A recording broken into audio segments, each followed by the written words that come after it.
जन जागरूकता अभियान के तहत बिहार पुलिस मुख्यालय ने पंपलेट जारी किया है, जहां मेले में स्टॉल लगा लोगों को उपलब्ध कराया जा रहा है। बिहार पुलिस मुख्यालय एडीजी जितेंद्र सिंह गंगवार ने इस बाबत बताया कि विश्व प्रसिद्ध सोनपुर मेले में लोगों को बिहार पुलिस के कार्यों और उपलब्धि के साथ साथ ज्यादा से ज्यादा लोगों को जागरूक करने के उद्देश्य से मेले में अलग से स्टॉल लगाकर फ्री में पैम्पलेट बांटने का कार्य किया जा रहा है।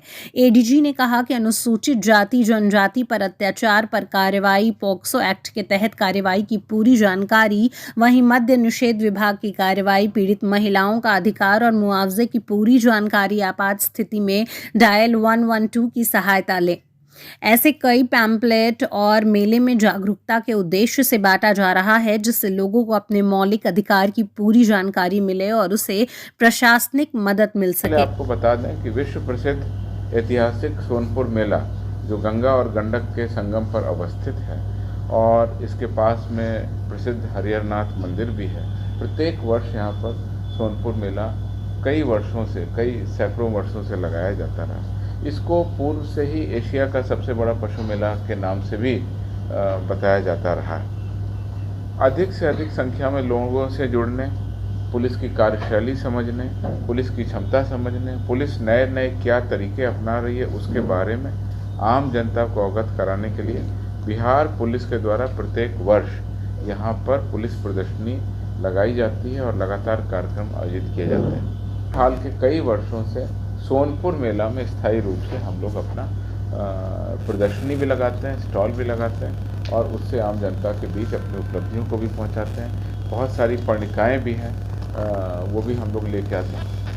मेरी टेबल में उसको लेके आना। मैं आपको अभी दिखाऊंगा क्या क्या बुकलेट हम लोगों ने उसको जारी की है, उसको भी बताएंगे। इस वर्ष सोनपुर में सोनपुर के हरिहर क्षेत्र मेला ग्राउंड के बहुत ही सेंट्रल प्लेस पर 29/11 को यानी 29 नवंबर को हम लोगों ने इसको आयोजित किया। जैसा कि आप लोगों को पता चलता है कि कार्तिक पूर्णिमा के अवसर पर ही हम लोग इसको चलाते हैं और 1 महीने तक लगातार वहाँ पर प्रदर्शनी लगाई जाएगी। इस वर्ष इसका उद्घाटन श्री ए.के. अम्बेडकर पुलिस महानिदेशक बिहार विशेष सशस्त्र पुलिस के द्वारा इसका किया गया, जिसमें सभी वरीय पदाधिकारी उपस्थित रहे और अन्य सभी रैंक के पुलिस पदाधिकारी भी उपस्थित थे। बिहार पुलिस के द्वारा जो प्रदर्शनी इस बार लगाई गई है उसमें डायल 112 सेवा, यातायात, बिहार पुलिस अकेडमी, मद्य निषेध, साइबर, महिला अपराध,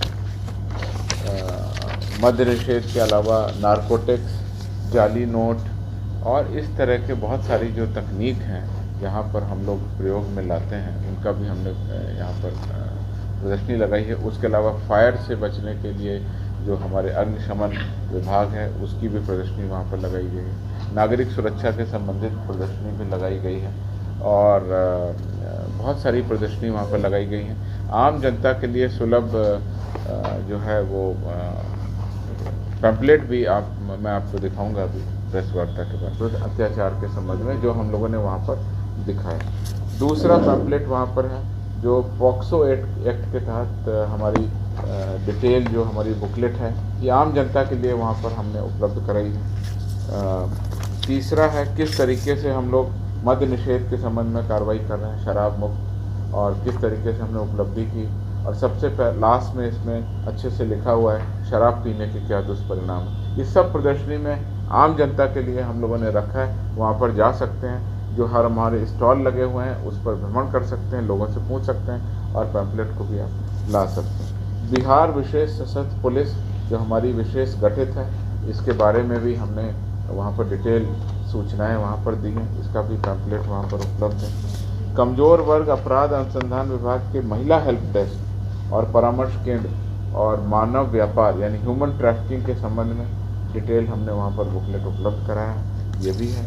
और पीड़ित महिलाओं का क्या अधिकार है, ये एक बहुत महत्वपूर्ण जानकारी है जिसको हम लोगों ने संकलित किया है इसमें। और पीड़ित महिलाओं को जैसे जिला विधिक सेवा प्राधिकार के द्वारा क्या क्या मुआवजा, तो किन किन मामलों में मुआवजा मिलता है, मुआवजा की क्या प्रक्रिया है, वो सब सरल भाषा में इस पैम्पलेट के माध्यम से हम लोगों ने सोनपुर मेला में सबको बताया है। ये हमारी कमज़ोर वर्ग अपराध अनुसंधान विभाग बिहार पटना की ये हमारी गाइडलाइन है। इसी तरह से घरेलू हिंसा से पीड़ित जो हमारी महिलाएं हैं किस तरीके से अपने अधिकार के तहत कार्रवाई कर सकती हैं। बहुत ही सरल भाषा में हमने इसको वहाँ पे दिखाया है।